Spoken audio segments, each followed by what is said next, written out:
Todos já viram essa imagem ou algo do tipo, nos tempos de escola ou no livro do filho. Essas imagens representam uma fazenda tradicional, normalmente um canavial durante o Brasil colonial.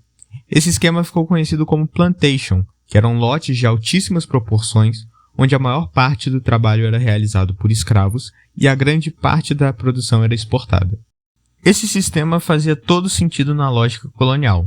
Lotes grandes para concentrar as terras nas mãos de pessoas de confiança de Portugal, mão de obra escrava para baratear o custo de produção, além de não ter de se preocupar em atrair imigrantes, e a produção era voltada à exportação porque essa era a função de uma colônia, enriquecer a metrópole.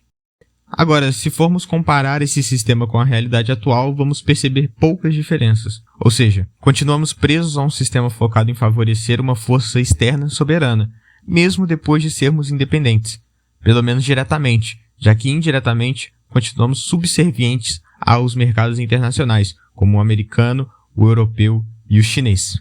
Acontece que os tempos mudaram, mas as coisas não.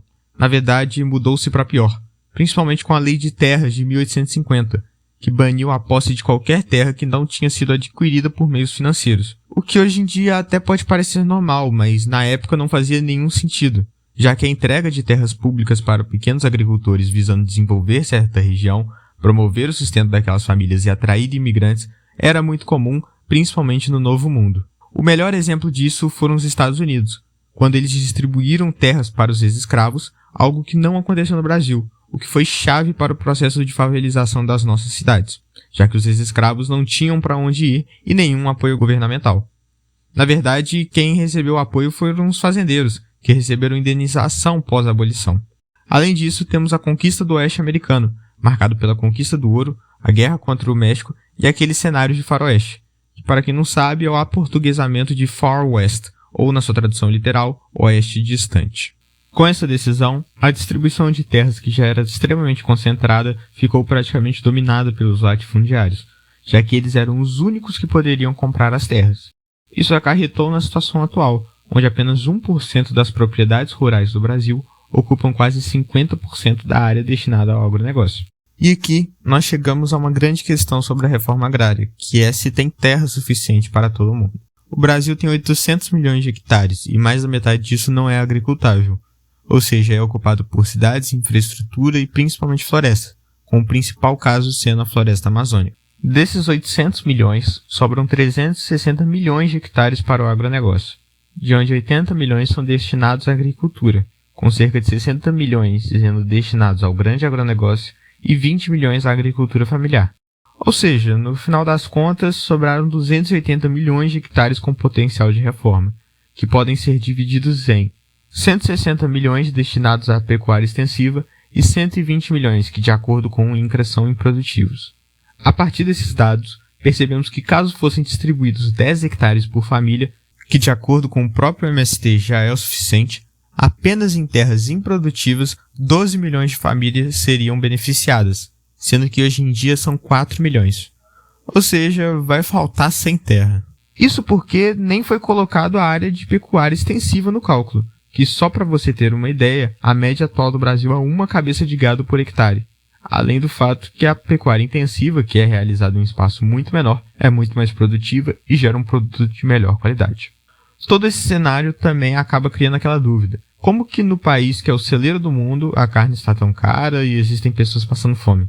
Acontece que exportar é muito mais lucrativo do que vender no mercado interno. E concorde você ou não, os fazendeiros têm a liberdade de vender para quem eles quiserem.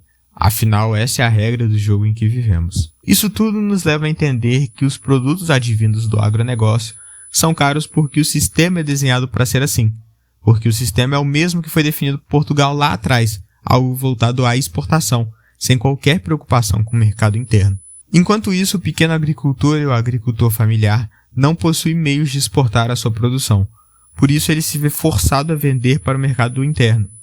Não é à toa que você provavelmente já viu notícias falando que o MST é o maior produtor de arroz orgânico na América Latina, ou que 70% dos alimentos consumidos no Brasil são produzidos pela agricultura familiar. Isso mesmo, 70% de tudo que você come vem dos pequenos agricultores, e não do agronegócio, que é apresentado pela imprensa como quem carrega o Brasil. Inclusive, vamos desmistificar um pouco disso no próximo vídeo. Outro benefício do incentivo da agricultura familiar é a preservação do meio ambiente, já que essas propriedades podem ser usadas como tampões entre o grande agronegócio e principalmente a Amazônia Legal, já que nessas estruturas pequenas e menos mecanizadas de propriedade é possível o extrativismo sustentável, onde de longe o melhor exemplo é o açaí, que é muito produzido no Pará.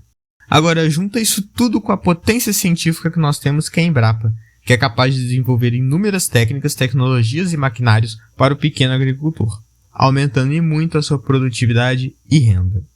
A reforma agrária é garantida desde a Constituição de 1988, e não precisa necessariamente de ter aquele ar revolucionário de tomada de terras, como muitos pensam. A principal ideia defendida é que sejam utilizadas apenas terras não produtivas, ou seja, terras que não estão sendo utilizadas para nada. Além disso, mais recentemente a ideia de construção de fazendas verticais urbanas para trabalhadores rurais está ganhando força, por necessitar de um espaço muito pequeno de terra, poder ficar muito mais perto do mercado consumidor final, além de não precisar de comprar briga com nenhum latifundiário. No modelo atual, essas terras são compradas pelo governo e dadas a partir de títulos que não são entregues às famílias diretamente. Com isso, se tem o objetivo de criar comunidades mais fortes e unidas, além de evitar golpes, como por exemplo, o governo entrega a terra e a pessoa vai lá, vende e embolsa o dinheiro. O modelo agrícola tem influência direta na economia de um país, e como falamos nesse vídeo, o Brasil mantém um modelo entreguista e colonial, sendo que já passou da hora de mudar isso, e consequentemente também mudar o modelo econômico nacional. Por isso, se você quer entender por que toda aquela história de que um agro forte é um Brasil forte é uma mentira, inscreva-se no canal e ative o sininho para ver o próximo vídeo. Deixe o like e compartilhe esse vídeo. Mas se você quiser entender por que o Brasil tem uma das menores cargas tributárias do mundo, clica no vídeo que está aparecendo na direita. Por enquanto é só. Muito obrigado e até logo.